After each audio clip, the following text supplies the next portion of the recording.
mga tawo ang nabiktima sa pagpanigbas, lakip na ang 12 anyos nga batang babay ug usa ka senior citizen. Nahitabo ang krimen sa Purok 7, Barangay Cogon, Dakbayan sa Bugo. Ang mga biktima naglakip nila ni Jaipil Gallarde, 12 anyos, amahan niini nga si Randy, 40 anyos, ug si Francisco Muntuerte, 61 anyos. Samtang ang sospek mao si Amancio Barba Jr., 56 anyos, nga silingan ra usab sa mga biktima.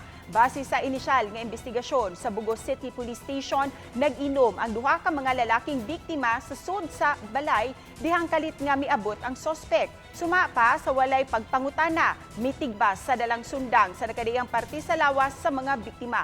Nakaangkon og mga samad sa kalawasan ang mga biktima ug gidala sila sa Provincial Hospital. Samtang ang sospek misibat ug gipangita na karon sa mga otoridad.